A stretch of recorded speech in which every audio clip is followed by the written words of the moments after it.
Hello, welcome back to my YouTube channel. കഴിഞ്ഞ ദിവസത്തെ Portuguese settlements in India എല്ലാവർക്കും ഇഷ്ടപ്പെട്ടതായി അറിഞ്ഞു. വളരെ നല്ല അഭിപ്രായങ്ങളാണ് എല്ലാവരും പറഞ്ഞത്. എനിക്ക് നല്ലൊരു പ്രോത്സാഹനമായിരുന്നു. നമുക്കിന്ന് Dutch and Danish settlements in ഇന്ത്യയെക്കുറിച്ച് പഠിക്കാം.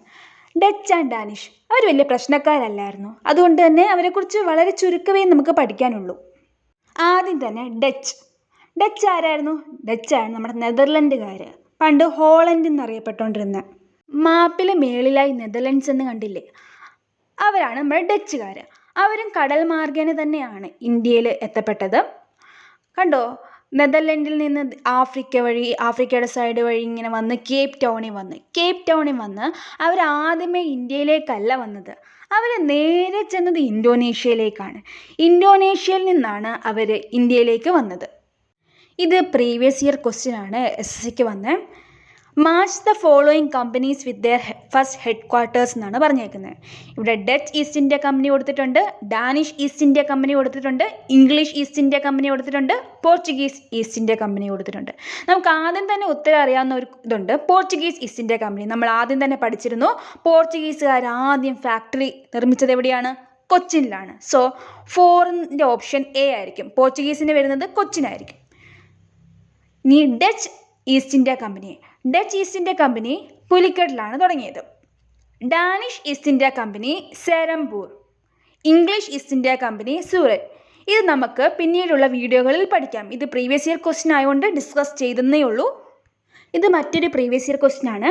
Dutch East India company was formed in, നമുക്കറിയാം 1602. 1602 കമ്പനി ഫോം ചെയ്യുന്നത്. പക്ഷെ അവർ വന്നത് എപ്പോഴാണ്? 1605. കമ്പനി ഫോം ചെയ്ത് കഴിഞ്ഞാണ് അവർ വരുന്നത്. ഇത് ആദ്യത്തെ വീഡിയോയിൽ പഠിച്ചു തന്നെയാണ്. അറേവൽ ഏറ്റവും ആദ്യം വന്നത് പോർച്ചുഗീസ് 1498, അത് കഴിഞ്ഞ് ഡച്ചുകാർ 1605, അത് കഴിഞ്ഞ് ബ്രിട്ടീഷേഴ്സ് 1608, ഡാനിഷ് 1620, ഏറ്റവും ലാസ്റ്റ് ഫ്രഞ്ച് 1668. പക്ഷെ അവരുടെ ഫാക്ടറി നിർമ്മിച്ചിരിക്കുന്നത് വ്യത്യാസമാണ് കേട്ടോ. ആദ്യം പോർച്ചുഗീസാണ്, പിന്നീട് രണ്ടാമത് ഡച്ചുകാരല്ല, ബ്രിട്ടീഷേഴ്സാണ്. 1600 തന്നെ അവർ കമ്പനി നിർമ്മിച്ചു. പക്ഷെ വന്നത് 1608 പോയെന്നേ ഉള്ളൂ. മൂന്നാമതാണ് ഡച്ചുകാർ കമ്പനി നിർമ്മിച്ചത്. പക്ഷെ രണ്ടാമത് വന്നത് ഡച്ചുകാരാണ്. പിന്നെ നാലാമത് ഡാനിഷ്, പിന്നെ അഞ്ചാമത് ഫ്രഞ്ച്. അവർ 1664. ഏത് പോർച്ചുഗീസുകാരനാണ് ഇന്ത്യയിൽ ആദ്യമായിട്ട് കാലുകുത്തിയതെന്ന് ചോദിച്ചു കഴിഞ്ഞാൽ ഒരു കൊച്ചു കുട്ടിക്ക് പോലും അറിയാം. Vasco da Gama. ഇപ്പം ചോദിച്ചു കഴിഞ്ഞാൽ ഇയർ പോലും കറക്റ്റ് അറിയാം, 1498. എല്ലാവർക്കും ഓർമ്മയുള്ളൊരു ക്വസ്റ്റ്യൻ ആണത്. അതിൻ്റെ ആൻസറും എല്ലാവർക്കും അറിയാം. അതൊന്നും ചോദിക്കത്തില്ല SSC. പക്ഷേ ഡച്ചുകാർ, ഏത് നെതർലൻഡുകാരനാണ് ആദ്യമായി ഇന്ത്യയിൽ കാലുകുത്തിയെന്ന് ചോദിച്ചു കഴിഞ്ഞാൽ ആർക്കെങ്കിലും അറിയാമോ? ഇല്ല, അറിയാൻ ചാൻസ് കുറവാണ്. ഞാനിത് പഠിച്ചു കഴിഞ്ഞാണ് എനിക്കും അറിയാൻ സാധിച്ചത്. സ്കൂൾ ടെസ്റ്റിലൊന്നും നമ്മളിതൊന്നും പഠിക്കുന്നില്ല. സോ ഏത് നെതർലൻഡുകാരനാണ് അഥവാ ഡച്ചുകാരനാണ് ഇന്ത്യയിൽ കാലുകുത്തിയത്? അതാണ് ഹൗട്ട്മാൻ, കോർണേലിയസ് ഡി ഹൗട്ട്മാൻ. ഏത് വർഷമാണ് കാലുകുത്തിയത്? 1596. ഏകദേശം 100 വർഷങ്ങൾക്ക് ശേഷം, പോർച്ചുഗീസിൻ്റെ നമ്മുടെ വാസ്കോ ഡ ഗാമ കാലുകുത്തിയതിന് 100 വർഷങ്ങൾക്ക് ശേഷമാണ് നെതർലൻഡുകാരനായ കോർണേലിയസ് ഡി ഹൗട്ട്മാൻ ഇന്ത്യയിൽ കാലുകുത്തുന്നത്. ഞാൻ പറഞ്ഞായിരുന്നു 1498 വാസ്കോ ഡ ഗാമ ഇന്ത്യ വന്നിട്ട് ഇന്ത്യയിലെ സാധനങ്ങളൊക്കെ ആയിട്ട് അദ്ദേഹം അങ്ങോട്ട് പോയി. പോർച്ചുഗീസുകാർ പിന്നീട് ഇങ്ങോട്ട് വന്ന് ഇവിടെ ട്രേഡ് നടത്തി. അവർ പോർച്ചുഗീസുകാരങ്ങ് കാശ് വാരി. അന്നേരം ഇതൊക്കെ അവരുടെ അയലോക്കൻ രാജ്യമാണ് നെതർലൻഡ്. അവരും അറിയുന്നുണ്ടായിരുന്നു. ആഹാ, ഇവരെങ്ങനെയാണ് കാശ് വാരുന്നതെന്ന് നെതർലൻഡുകാർ വിചാരിച്ചു. അന്നേരം വായ്പാട്ടായിട്ട് പോകുന്നുണ്ട് ഇന്ത്യയിൽ നിന്നാണ് കാശ് വരുന്നതെന്ന്. എന്നാലും സത്യമാണോ എന്നറിയാൻ വേണ്ടിയാണ് ഈ ഹൗട്ട്മാനെ പറഞ്ഞയക്കുന്നത്. ഹൗട്ട്മാൻ ഇന്ത്യയിൽ വന്ന്, ഇന്തോനേഷ്യയിൽ വന്ന് ഇവിടുത്തെ കാര്യങ്ങളൊക്കെ അറിഞ്ഞ് സംഭവം സത്യമാണ്, ഇവിടുന്ന് കാശ് വാരുന്നുണ്ട്, പോർച്ചുഗീസുകാർ ഇവിടുന്ന് കാശ് വാരുന്നുണ്ടെന്ന് അവർക്ക് മനസ്സിലായി. അന്നേരം എന്ത് ചെയ്തു? ഹൗട്ട്മാൻ തിരിച്ച് നെതർലൻഡിൽ പോയി. നെതർലൻഡ് പാർലമെൻറ്റിൽ ചെന്ന് ഈ കാര്യമൊക്കെ അങ്ങ് അവതരിപ്പിച്ചു. അന്നേരം നെതർലൻഡുകാർ ആഹാ, നമുക്കും കാശ് വരണമല്ലോ എന്നോർത്ത് അവർ കുറച്ച് ആൾക്കാരെയൊക്കെ സെറ്റപ്പ് ചെയ്ത് കമ്പനി രൂപീകരിക്കാനായിട്ട് പറഞ്ഞു വിട്ട്. നിങ്ങൾ എങ്ങനെ വേണേലും അവിടെ പോയി കമ്പനി രൂപീകരിച്ചോ, വേണേ യുദ്ധം ചെയ്തോ, എങ്ങനെ വേണേലും നമുക്ക് കാശ് കിട്ടണം. ആ രീതിക്കാണ് നെതർലൻഡുകാർ ഇന്ത്യയിലേക്കും ഇന്തോനേഷ്യയിലേക്കും ആളുകളെ പറഞ്ഞയച്ചത്. ഡച്ചുകാർ ആദ്യമേ ചെന്നത് ഇന്തോനേഷ്യയിലാണ് അവർ ആദ്യമായിട്ട് അവരുടെ സെറ്റിൽമെൻറ്റ് നടത്തിയത്. പിന്നീടാണ് അവർ ഇന്ത്യയിലേക്ക് വരുന്നത്. ഇന്ത്യയിൽ മസൂലിപട്ടണം, അത് ആന്ധ്രാപ്രദേശിൻ്റെ അടുത്തൊക്കെ ആയിട്ട് വരും. അവിടെയാണ് അവർ ഫസ്റ്റ് ഫാക്ടറി സെറ്റപ്പ് ചെയ്ത്. അതെന്നാണ് 1605. ഞാൻ ആദ്യമേ തന്നെ പറഞ്ഞിരുന്നു ഡച്ചുകാരും ഡാനിഷുകാരും വലിയ പ്രശ്നക്കാരല്ലെന്ന്. അവർ ഈ ബ്രിട്ടീഷേഴ്സിനെ പോലെ ഫാക്ടറി ഉണ്ടാക്കുന്നിടത്ത് കോട്ട കെട്ടുകയോ സൈന്യത്തെ സെറ്റപ്പ് ചെയ്യുകയോ ഒന്നും ചെയ്തില്ല. ഇവർ ഇച്ചിരി ഡീസൻറ്റ് ടീംസ് ആയിരുന്നു കേട്ടോ. ഇവർക്ക് ഇച്ചിരി ആളുകളെ വിശ്വാസമൊക്കെ ഉണ്ടായിരുന്നു. ആകെപ്പാട് ഒരു സ്ഥലത്ത് മാത്രമാണ് ഇവർ കോട്ട കെട്ടിയത്. അത് ഇമ്പോർട്ടൻ്റ് ആയിട്ടൊരു ക്വസ്റ്റ്യൻ ആണ്. എവിടെയാണ്? ഫോർട്ട് ഓഫ് ഗലേറിയ ഇൻ പുലിക്കട്ട്. 1610 പുലിക്കട്ടിൽ ഇവർ ഫാക്ടറി നിർമ്മിക്കുന്നുണ്ട്. ആര്? ഡച്ചുകാർ. 1605 ഏറ്റവും ആദ്യത്തെ ഫാക്ടറി എവിടെയാണ്? മസൂലിപട്ടണം. രണ്ടാമത്താണ് പുലിക്കട്ട്. ഇവിടെയാണ് ഇവർ ഫോർട്ട് കെട്ടുന്നത്. ഫോർട്ട് എന്ന് പറഞ്ഞാൽ കോട്ട കെട്ടുന്നത്. ബ്രിട്ടീഷേഴ്സ് പിന്നെ കാണുന്നിടത്ത് ഫുള്ള് അവർ സെറ്റിൽ ചെയ്യുന്നിടത്ത് എല്ലായിടത്തും കോട്ട കെട്ടുമായിരുന്നല്ലോ. പിന്നെ ഇവിടെ തന്നെയാണ്, പുലിക്കട്ടിൽ തന്നെയാണ് കോയിൻസ് നിർമ്മാണശാലയും ഡച്ചുകാർ തുടങ്ങിയത്. 1610 പുലിക്കട്ടിൽ ഒരു ഫാക്ടറി നിർമ്മിച്ചെന്ന് പറഞ്ഞു. അവിടെ മാത്രമാണ് അവർ ഫോർട്ട് കെട്ടിയത്. ആ ഫോർട്ടിൻ്റെ പേരാണ് ഫോർട്ട് ഓഫ് ഗലേറിയ. ഈ ഡച്ചുകാരുള്ള സമയത്ത് തന്നെയാണ് നമ്മുടെ ബ്രിട്ടീഷേഴ്സും ഇന്ത്യയിലും ഇന്തോനേഷ്യയിലുമായിട്ട് ഉണ്ടായിരുന്നത്. സോ അവർക്കൊരു ട്രേഡ് സ്വാതന്ത്ര്യം കിട്ടിയില്ല. പോർച്ചുഗീസ് ആണെങ്കിൽ 100 വർഷം ഒറ്റയ്ക്കങ്ങ് ആർത്തുല്ലസിച്ച് ട്രേഡ് ചെയ്യുമായിരുന്നു, കാശുണ്ടാക്കുമായിരുന്നു. പക്ഷേ ഈ ബ്രിട്ടീഷേഴ്സും ഡച്ചും തമ്മിൽ ഭയങ്കര ഒരു മത്സരം വന്നു. പോകെ അത് തമ്മിൽ ഒരു റിഫ്റ്റായി. അങ്ങനെ ഈ ഡച്ചുകാർ പ്ലാൻ ചെയ്ത് ഇങ്ങനെ വിട്ടാൽ പറ്റില്ല, ബ്രിട്ടീഷേഴ്സിനെ എങ്ങനെയും ഒതുക്കണമെന്ന്. അതിനു വേണ്ടി ഒരു പ്ലാൻ നിർമ്മിച്ചു. ആ പ്ലാൻ എന്ന് പറഞ്ഞാൽ ഇന്തോനേഷ്യയിലും ബ്രിട്ടീഷുകാർ ട്രേഡ് നടത്തുന്നുണ്ടെന്ന് പറഞ്ഞില്ലേ. സോ ഇന്തോനേഷ്യയിൽ ഇവരെന്ത് ചെയ്തു? ഈ ഡച്ചുകാർ എന്ത് ചെയ്തു? ബ്രിട്ടീഷേഴ്സിൻ്റെ 21 ആളുകളെ ഈ ഡച്ച് ആളുകൾ വധിച്ചു. അത് നടന്നത് ഇന്തോനേഷ്യൻ ഐലൻഡായ അംബോയാനയിലാണ്. ആ ഐലൻഡ് ഇന്നും അംബോയാനയിലുണ്ട്. ആ മാസക്കറിനെ പറയുന്ന പേരാണ് അംബോയാന മാസക്കർ. അത് നടന്നത് 1623 AD. ആ പ്രശ്നത്തിന് ശേഷം ബ്രിട്ടീഷേഴ്സ് ഇന്തോനേഷ്യയിൽ നിന്ന് വിട്ടിട്ട് ഇന്ത്യയിൽ മാത്രമായി സ്ഥിതി ചെയ്തു. പക്ഷേ അവരുടെ ഉള്ളിൽ പക കടക്കുമായിരുന്നു. എന്നേലും ഇവന്മാർക്കിട്ട് ഡച്ചുകാർക്കിട്ട് തിരിച്ച് പണി കൊടുക്കണം എന്ന് അവരുടെ എല്ലാവരും ഉള്ളിൽ കിടക്കുമായിരുന്നു. പക്ഷേ സൗകര്യം ഒത്തു വന്നില്ല. അന്നേരം ഡച്ച് ഭയങ്കര പവർഫുള്ളായിരുന്നു. പവർഫുൾ ആയതുകൊണ്ടാണല്ലോ ഈ ബ്രിട്ടീഷേഴ്സിനെ ഇങ്ങനെ പ്ലാൻ ചെയ്ത് വധിക്കാനൊക്കെ സാധിച്ചത്. ബ്രിട്ടീഷേഴ്സിന് തോറ്റ് മടങ്ങേണ്ടി വന്നത്. 17th century അവർ കുറേ സ്ഥലത്ത് ഫാക്ടറി നിർമ്മിച്ചു. അവർ ഭയങ്കര പവർഫുൾ ആയിരുന്നു എന്ന് പറഞ്ഞല്ലോ. സൂററ്റിൽ, ഗുജറാത്തിൻ്റെ ഭാഗത്താണ് 1616 ഫാക്ടറി നിർമ്മിച്ചു. പിന്നെ ബിംലി പട്ടണം 1641, പിന്നെ കരേക്കൽ 1645, പിന്നെ ചിൻസൂര 1653, പിന്നെ 1658 കാസിം ബസാർ, ബാരാനഗർ, ബാലാസോർ, പാട്ന, നാഗപട്ടണം, പിന്നെ കൊച്ചിനിൽ 1663, പിന്നെ ബംഗാളിൽ പിപ്പിലിയിലും ഇവർ ഫാക്ടറി നിർമ്മിച്ചു. ഇവർ ഭയങ്കര ശക്തരായി മാറിയായിരുന്നു കുറച്ച് കാലങ്ങൾക്കുള്ളിൽ. പിന്നെ ഇന്ത്യയിൽ നിന്ന് കുറേയധികം വസ്തുക്കൾ ഇവർ കയറ്റുമതി ചെയ്തായിരുന്നു. ഇൻഡിഗോ, നമ്മുടെ സിൽക്ക്, കോട്ടൺ, ഓപ്പിയം, റൈസ്, ഇതൊക്കെ ഇവർ ഇന്ത്യയിൽ നിന്ന് കയറ്റുമതി ചെയ്തായിരുന്നു.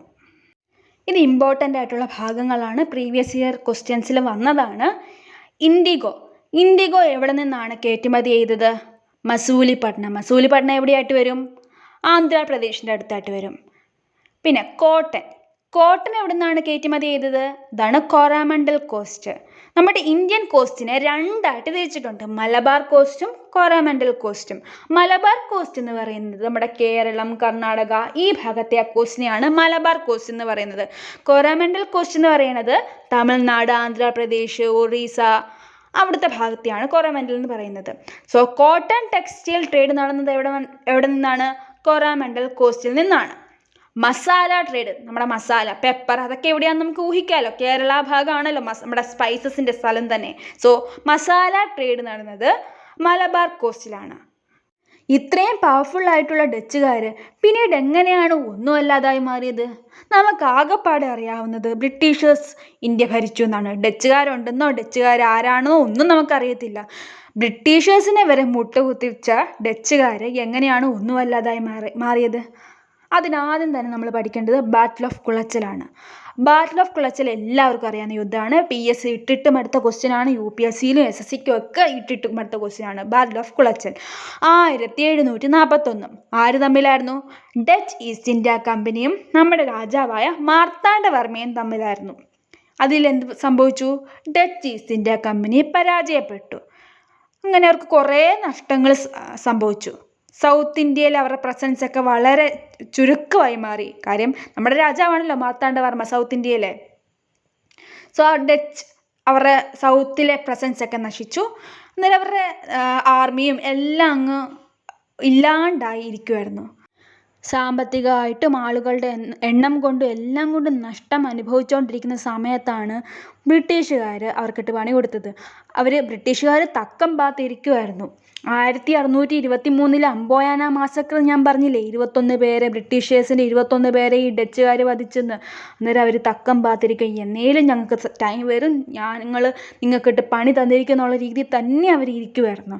അന്നേരമാണ് ഈ യുദ്ധം നടന്ന് എല്ലാം നഷ്ടപ്പെട്ട് ഒന്നുമില്ലാതെ ഡച്ചിരിക്കുന്ന സമയത്താണ് അവരെ ചെന്ന് ഈ ബ്രിട്ടീഷേഴ്സ് ഉപദ്രവിക്കുന്നത്. ആ യുദ്ധമാണ് ബാറ്റിൽ ഓഫ് ബെഡ്ര. അത് ഏത് വർഷമാണ് നടക്കുന്നത്? 1759.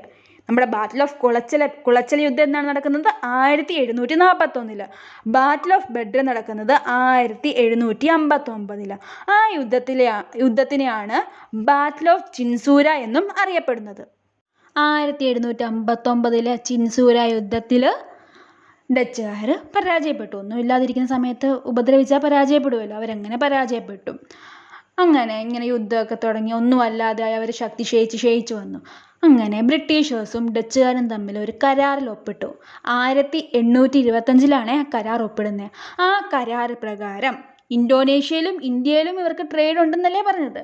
ബ്രിട്ടീഷേഴ്സ് എന്ത് ചെയ്തു? അവർക്ക് നല്ല ബുദ്ധിയുണ്ട്, ഇന്ത്യയിൽ ഇത്തിരിയോടം കൂടുതൽ സാധനങ്ങളുണ്ടെന്നൊക്കെ അവർക്ക് മനസ്സിലായി. അവരെന്ത് ചെയ്തെന്ന് പറഞ്ഞു കഴിഞ്ഞാൽ ഇന്തോനേഷ്യയിലുള്ള ബ്രിട്ടീഷേഴ്സിൻ്റെ ഫാക്ടറി മുഴുവനും ഡച്ചുകാർക്ക് കൊടുത്തു. നിങ്ങളവിടെ ഭരിച്ചോ, എനിക്ക് കുഴപ്പമില്ല, ഞങ്ങൾ ഇന്ത്യ ഭരിച്ചോളാം, നിങ്ങളുടെ ഇന്ത്യയിലുള്ള ഫാക്ടറി മുഴുവൻ ഞങ്ങൾക്ക് തന്നോളൂ, ഞങ്ങൾ ഇന്ത്യ ഭരിച്ചോളാം, നിങ്ങൾ ഇന്തോനേഷ്യ ഭരിച്ചോളൂ, നമ്മൾ തമ്മിൽ പ്രശ്നമൊന്നും വരത്തില്ല എന്ന് പറഞ്ഞ് ബ്രിട്ടീഷേഴ്സ് പണ്ടേ ഈ കാര്യത്തിൽ അവർക്ക് ഭയങ്കര ബുദ്ധിയാണല്ലോ. അതങ്ങനെയാണല്ലോ നമ്മുടെ ഇന്ത്യ മുഴുവൻ അവർ കൈക്കലാക്കി ഭരിച്ചത്.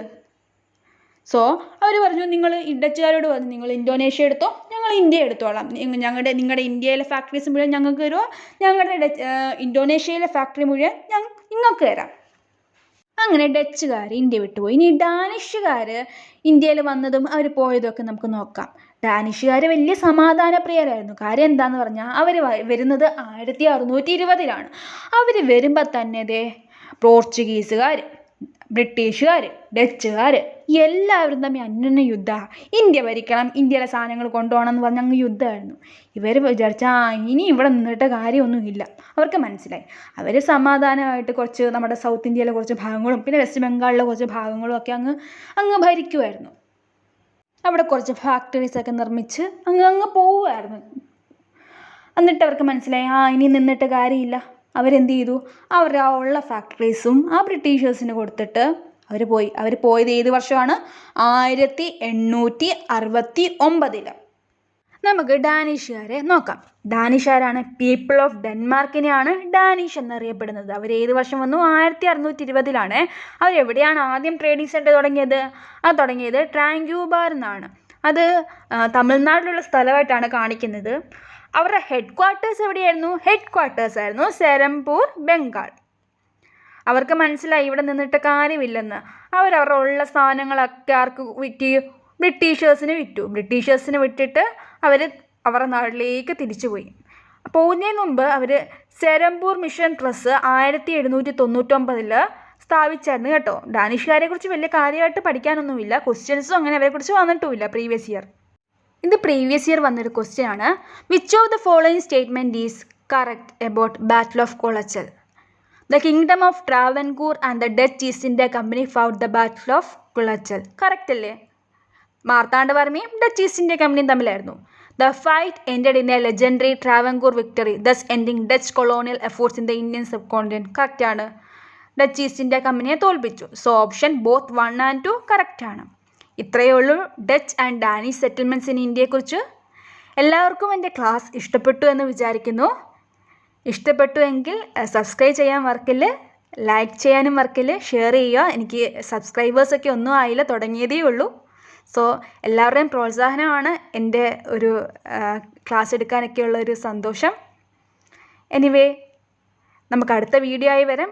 നമുക്ക് ബ്രിട്ടീഷേഴ്സുമായിട്ട് തന്നെ വരാം. ബ്രിട്ടീഷേഴ്സിൻ്റെ കാര്യം ഒത്തിരി ഉണ്ട്. So Tata, bye bye.